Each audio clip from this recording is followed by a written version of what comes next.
Hey, so, cash stuffing time. Putting all my stuff back. That's where I keep my withdrawal slips and checkbook and all that kind of stuff. This. Trying to get some stuff put away. You guys want to see this? This is my table right now. It's a crazy mess. Gonna eat some food, get my my laundry started, and then call my friend and tell him that I'm home. Like, I've been home for just about an hour. Really? Only an hour? Seems like it's been longer than that. Cash envelope time. Alright. So I was gonna leave cash in the bank. Well, not pull out extra cash so that I could pay for the things on Amazon, but stuff happened. So, I gotta go get something real quick.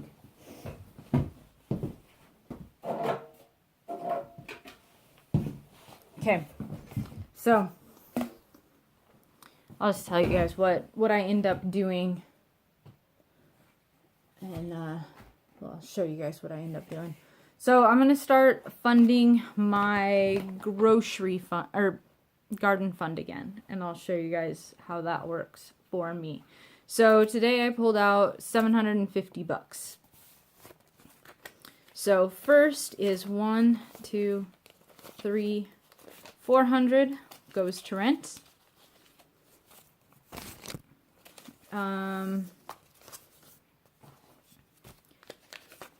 100 goes to the sock, which is sock envelope. So 1 that I'm putting in, 2, 3, 4, 5. Sock is fully funded. Not adding any more money to the sock.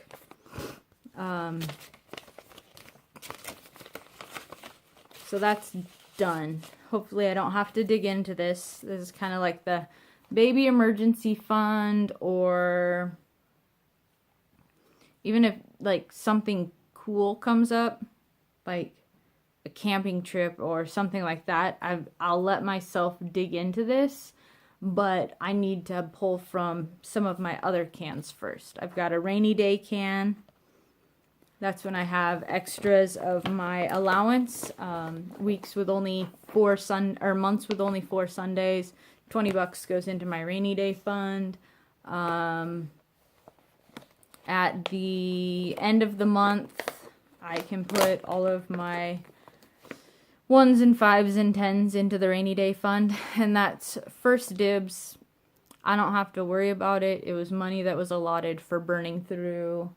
I can buy socks or buy jeans or go out to eat with friends or whatever it is. That's what that money is. This rainy day, not rainy day, is to me rainy day is like when it's a gloomy day and you want to entertain yourself. The sock is kind of like the rainy day fund of like when it rains, it pours, and you need to be able to buy an umbrella. Okay. So, 400 to rent, 100 to sock. Sock is funded. Next, we've got the wallet. Okay. In the wallet, we are putting $150. 150. That is for my groceries. That is going into the back. I still have $4 left. That is gonna go. I'm making myself do this now. I've been so slack and so lax and in essence overspending on groceries because I've been buying things that aren't groceries. Boop, boop. So I've got $4. That is going to go, because my garden feeds myself, into my garden fund, plus $50 to my garden fund.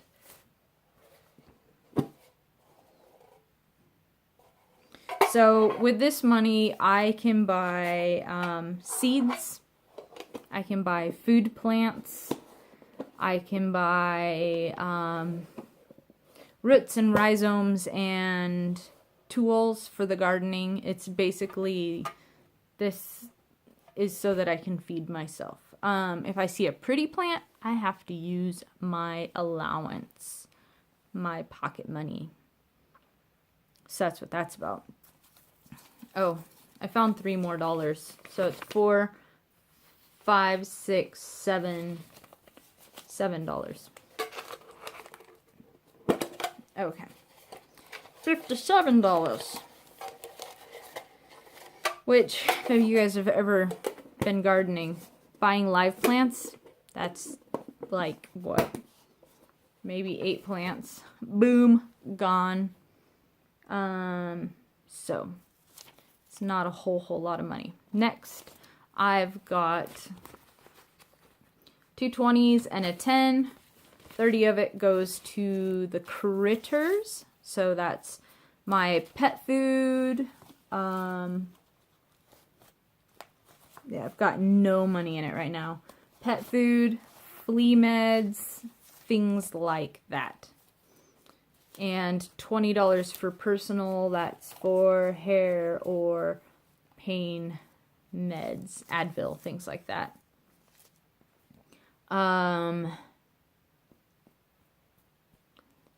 Yeah. So, that's it. I've got, up here is my groceries. They're all in this back funny little pocket because it's not Sunday yet. On Sunday, I'll shift $50 forward, and I really need to just buy food. I also need to get back into meal prepping. I've been eating so poopy. So poopy. Like, I live on coffee in the mornings. Coffee and maybe a boiled egg. It's not good for me. It's, my stomach hurts, my everything's not happy. $20 in my personal, and down here in Les Critters, I've got that $30. So that's my cash envelopes for 15th through the 30th, or in this case 13th through the 31st.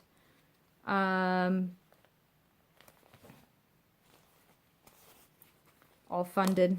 That's it. All I have to do is go pay my rent and plan grocery shopping and meal prep. This weekend I need to meal prep. The refrigerator at work died, so I have to be kind of careful what I bring. I can also, I have freezer packs, and it's pretty cold, so I could even leave stuff in my car now. It's like 60 degrees out on average now here in Oregon, maybe 70. So with an ice pack in my cooler, I can keep stuff okay. So now I just have to make sure that I enter this cash pool into my cash ledger for the month of October, and the other place that I keep track of it is in my planner. Write it on today that I pulled out cash. How much I pulled out. I'm also starting, this has kind of been interesting. I'm starting a hardcover book. It's like journal. I think I paid $3.99 for this at Ross Dress for Less. It just says, be creative, think freely, seize every opportunity, laugh out loud and often, make your heart sing, envision greatness, don't wait for tomorrow, today is the day. I don't know, it's just whatever. So I want to be able to write my budget into a hard book. So I am copying all of my budgets since I started.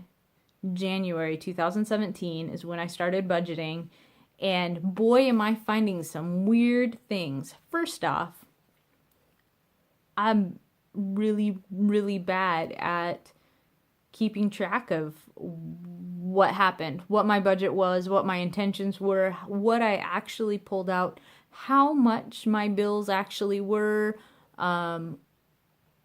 when certain bills stopped. Like in the beginning, my phone bill was $150 a month, $160 a month.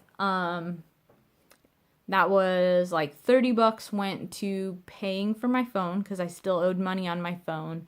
And then because I was paying money on this phone and my other phone, I don't know why, I had 2 lines open on my Verizon account. And that meant I had to pay like an extra $20 to have another phone activated, which I unactivated that and saved $10 a month. So it was like $150 versus $160. And then all the insurance and things like that I needed to pay for. And I don't remember. It was like $160 in the beginning. So that's kind of interesting when you go back and look at what you were doing before. Not just glancing, but like deciphering, code breaking, whatever of. That was weird. There was like a fluffy just flew by.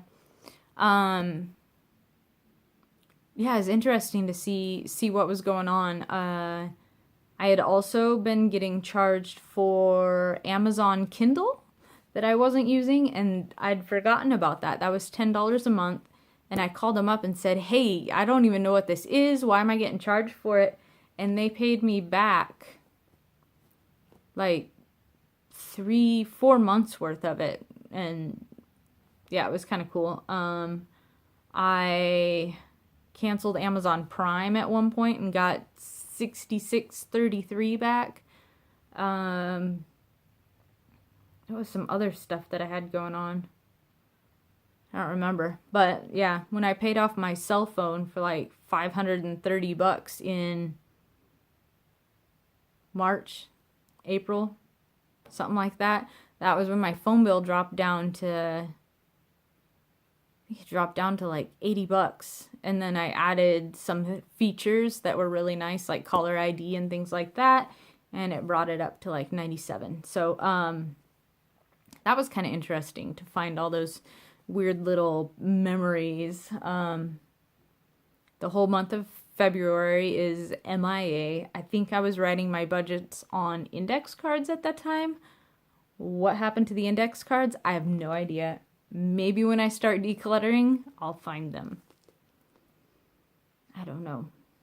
But that's cool. I mean, that's something to know. I just wrote down on February 2017 page that I have no idea what happened.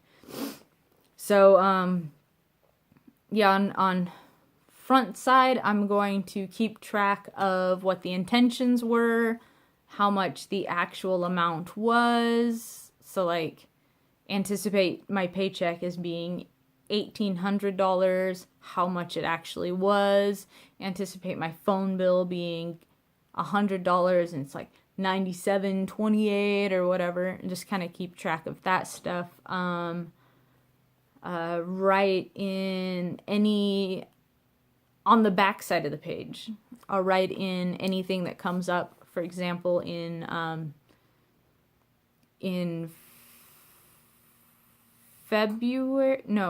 March, like that was when my alternator went out. That was when my idler pulley went out. Maybe that was in February. I don't remember. Car repair stuff. And then that was also the time that I put it into the shop, was I think March, April, May, maybe June. That was like another $400 and something, keeping track of like when, in the beginning, in February, I got a tax return, and then I found a piece of paper from when I paid off or settled on my credit card from the beginning of 2016, because it was 2016 tax. And I got hit for about $5,000 of income because it was settled debt. So you get charged for that. And then I ended up having to owe money. Instead of getting a return, I ended up having to owe. So I think I got $900 back. $980 back or something like that. And in the end, I owed like $1,200. So it would have been a bit less of a hit in the beginning, but I used my tax money to fund my emergency fund. And then I used that money, my emergency fund, to pay off my cell phone, because I knew that I would save at least $30 a month by dropping $530. So I counted out, like, how long will that take me to pay it back? And then I really ended up saving like $60 a month. It was crazy. And that was also the time when I was paying $477 a month for my student loans, and then I got that reduced because of my income, so that basically freed up $400 from my budget, which is, it's crazy. So I've got notes and reminders in my phone that I need to get back with them to make sure that I'm back on that program again next year. It's really interesting to go back and rewrite my budget, because like the things that were going on, it's crazy. Anyway, it's a crazy long video. Only the first like 9 minutes were stuff, and now I've gone over like an extra 8. But c'est la vie. Alright, I'm going to start my laundry and eat some food and call my friend and see if they want to come over and watch laptop Netflix or whatever. Alright, bye guys. Have a nice weekend. Happy Friday the 13th. I don't know about everybody else, but Friday the 13th's always been a good day for me. It's usually like one of those days that everybody's like freaked out about, but not everybody, but superstitious people are. It's kind of like the day that you can anticipate everything goes wrong, but things didn't go wrong, so it seems like an extra super big win. Whatever. Yeah. All right. Have a good night. Bye.